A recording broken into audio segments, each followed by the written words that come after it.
Buenos días. Gracias a los doctorantes del segundo semestre de la Universidad Pedagógica Experimental Libertador y del Instituto de Mejoramiento Profesional del Magisterio, con su tutora, la doctora Berlinda Pineda, por esta grata invitación y este maravilloso encuentro desde una de mis pasiones, como es la investigación. Además, acompañada por excelentes compañeros, colegas e investigadores, como son el doctor José Gregorio López, la doctora Adi Goitía y el doctor Víctor Capielo. Muchísimas gracias. Ahora bien, lo que hoy nos reúne acá tiene que ver con el enfoque cuantitativo. Cuando el investigador se encuentra en la etapa inicial para formular su proyecto de investigación, es indispensable conocer y posicionarse en un determinado paradigma para que guíe el proceso investigativo. Guba y Lincoln indican que no se puede entrar al terreno de la investigación sin tener una clara percepción y conocimiento de qué paradigma direcciona la aproximación que tiene el investigador hacia el fenómeno de estudio. Para ello, estos autores coinciden en que para que un investigador se posicione en uno de ellos debe responder a tres interrogantes. La pregunta ontológica, ¿cuál es la forma y naturaleza de la realidad? La pregunta epistemológica, ¿cuál es la naturaleza de la relación entre el conocedor o el posible conocedor y qué es aquello que puede ser conocido? Y la pregunta metodológica, ¿cómo el investigador puede descubrir aquello que él cree que puede ser conocido? En este sentido, a mí hablar de este enfoque cuantitativo me invita a poder aclarar que muchas veces desde el discurso de nuestros investigadores nos encontramos con que indican: yo estoy trabajando con el paradigma cuantitativo, yo estoy trabajando con el enfoque positivista. No, cada nombre tiene su apellido. El paradigma es positivista, el cual tiene características muy bien definidas desde el enfoque de investigación cuantitativo. Pero no podemos confundirnos al nosotros decir que el paradigma se define como cuantitativo. Sin embargo, como investigadora, soy respetuosa de investigadores, de autores que así lo declaran. Sin embargo, desde mi perspectiva, el paradigma se denomina positivista y el enfoque es cuantitativo.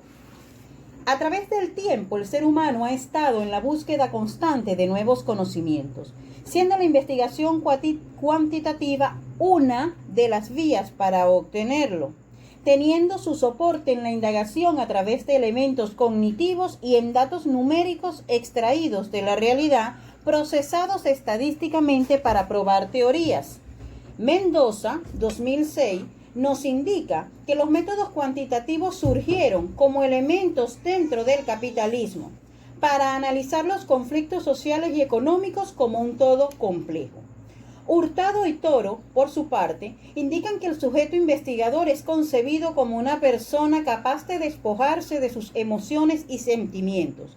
Estudia el objeto a partir de una perspectiva desde afuera, sin involucrarse.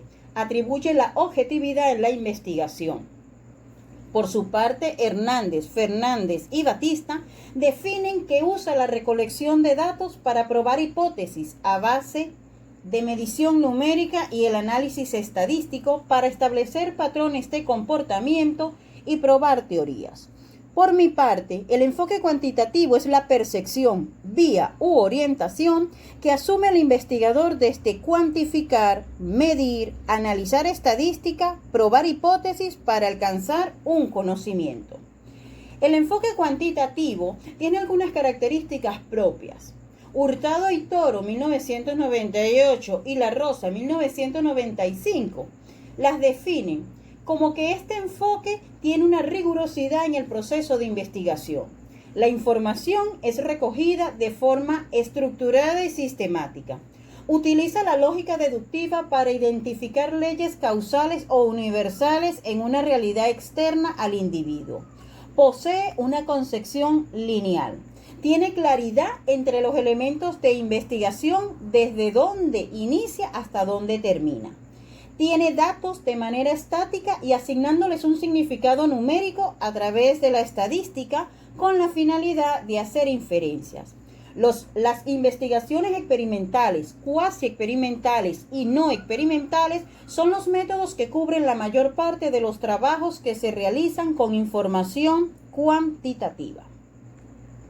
Los estudios cuantitativos tienen un patrón predecible y estructurado, el proceso, el paso a paso, y se debe tener presente para que las decisiones críticas sobre el método se toman antes de recolectar los datos. Este paso a paso son idea, planteamiento del problema, revisión de la literatura y desarrollo del marco teórico, visualización del alcance del estudio, elaboración de hipótesis y definición de variables, desarrollo del diseño de investigación, definición y selección de la muestra, recolección de los datos, análisis de los datos y elaboración del reporte de los resultados. La recolección de los datos se fundamenta en la medición, es decir, se miden variables o conceptos contenidos en las hipótesis. Debido a que los datos son productos de mediciones, se representan mediante números, cantidades y se deben analizar con métodos estadísticos. Los análisis cuantitativos se interpretan a la luz de las predicciones iniciales, es decir, las hipótesis, y de estudios previos como son las teorías. La interpretación constituye una explicación de cómo los resultados se encajan en el conocimiento existente, según Gressler 2013. Ahora bien, lo que nos une y nos encuentra el día de hoy, ¿cómo se codifican las respuestas a un instrumento de medición? Una vez recolectados los datos, deben codificarse, es decir, cada ítem, indicador o pregunta requiere codificarse con símbolos o números. Y esto debe hacerse porque de lo contrario no se efectuaría ningún análisis o solo se contaría el número de respuestas o casos en cada una. Por ejemplo, 25 contestaron sí, 24 respondieron no. Comúnmente el investigador se interesa en realizar análisis más allá de un conteo de casos por categoría, y estos se llevan a cabo por medio de la computadora. Para ello es necesario transformar las respuestas en símbolos o valores numéricos. Los datos deben resumirse, codificarse y prepararse para el análisis. Dentro del proceso de codificación debemos estar al pendiente de lo que llaman los valores perdidos. Cuando las personas no responden un ítem, contestan incorrectamente o no puede registrarse la información, se crean unas o varias categorías de valores perdidos y se les asigna unos códigos. Tenemos el caso de preguntas que no aplican a ciertos participantes. En estas situaciones debe considerar si codificarse la categoría no aplica o no corresponde. Los valores perdidos pueden reducirse con instrumentos que motiven al participante y que no sean muy largos, con instrucciones claras y capacitación a los entrevistadores. Un alto número de valores perdidos, más del 10%, indica que el instrumento tiene problemas. Lo adecuado es que no supere el 5% respecto del total de posibles datos o valores. En la forma tradicional, la codificación de las respuestas a preguntas o afirmaciones implica una serie de pasos, que es establecer los códigos de las categorías o alternativas de respuesta de los ítems o preguntas, es decir, darle un número a cada respuesta. Elaborar el libro de códigos incluyendo todos los ítems, uno por uno, es decir, una vez que tengamos cada respuesta con un número. Ejemplo, sí 1, no 2. Otro ejemplo, 5 muy de acuerdo, 4 de acuerdo, 3 ni de acuerdo ni en desacuerdo, 2 en desacuerdo, 1 muy en desacuerdo. El libro de código es una especie de manual para interpretar la matriz de datos. El tercer paso es efectuar físicamente la codificación.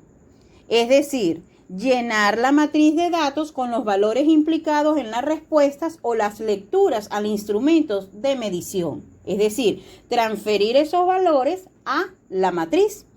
Y cuarto, guardar los datos codificados en un archivo permanente. Hoy en día, los investigadores ya no lo hacen de la manera descrita como lo acabo de indicar, sino que la codificación la efectúan directamente, transfiriendo los valores registrados en los instrumentos aplicados, o bien a través de un programa computarizado de análisis estadístico.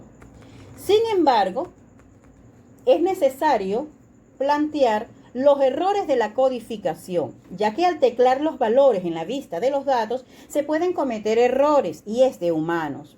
Pero estos deben corregirse y esto puede hacerse revisando físicamente la vista de los datos y haciendo los cambios pertinentes, dándole la opción de ordenar o clasificar casos para visualizar los valores que no corresponden a cada variable o ítem de la matriz, ejecutar el análisis de frecuencias, estadísticos descriptivos y frecuencias, y que una vez obtenidos los resultados se va a observar en qué variables de la matriz, es decir, en las columnas, hay valores que no deberían estar para efectuar las correcciones necesarias.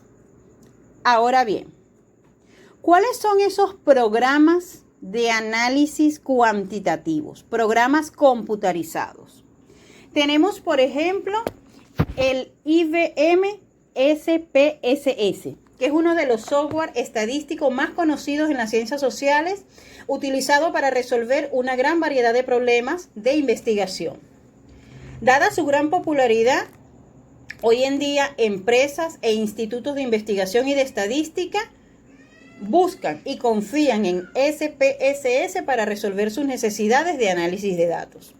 Entre los tipos de análisis de datos que se pueden llevar a cabo tenemos la estadística descriptiva y la estadística inferencial. Tenemos Excel y su complemento XLStack. Excel es un programa más genérico utilizado por todo tipo de público, pero tiene un gran potencial para realizar innumerables funciones, desde simples sumas y restas hasta tareas confiables y de investigación. Está basado en hojas de cálculo donde se pueden organizar los datos recolectados, realizar operaciones matemáticas y representar la información gráficamente. En el mundo de la investigación es muy común utilizar el Excel como complemento de otros programas estadísticos. Puede ser el SPSS. De manera que una vez que se obtengan los resultados en Excel, se pueden editar, ordenar y graficar de una manera más cómoda y sobre todo visual. Tenemos la aplicación XLStack para Excel, que cuenta con más de 100 herramientas estadísticas. Y prepara y visualiza los datos, pruebas paramétricas y no paramétricas. Tenemos el R, lenguaje de programación, y la interfaz R Commander, que es un software libre y un lenguaje de programación en sí mismo creado a partir del lenguaje de programación y es empleado para el análisis estadístico. Se utiliza en ámbitos como la Big Data y el Business Intelligence, la sociología, la estadística, la investigación. Por ser un software libre, el programa R destaca por ofrecer la oportunidad de ejecutar, copiar, distribuir, estudiar, cambiar y mejorar el software gratis, pero de manera colaborativa. Tenemos también R Commander, que es una interfaz pensada principalmente para que los estudiantes puedan aprender a utilizarlo de manera más cómoda. Emula a cualquier otro programa estadístico como el SPSS o el SAS. Otro programa es el paquete estadístico SAS, que es una herramienta para el análisis de datos y la generación de informes de resultados. Está basado en un lenguaje de programación denominado bajo las mismas siglas desarrollada por SAS. Consiste en un conjunto de módulos capaces de realizar una multitud de análisis estadístico, tales como estadística descriptiva, regresión, análisis de varianza y covarianza, distribución de frecuencias, procedimientos multivariados y mucho más. Tenemos Stata. Es un paquete de software estadístico utilizado por todo tipo de organizaciones, por supuesto desde la investigación, y permite la gestión de datos, el análisis estadístico, el trazado de gráficos y las simulaciones. También tenemos el Gandia Barwi, que es un programa estadístico situado en España y donde podemos trabajar con software con una salida de información. Es un poco más complicado, sin embargo es mucho más operativo y práctico. Muchísimas gracias. Estamos a su orden para preguntas e inquietudes al respecto.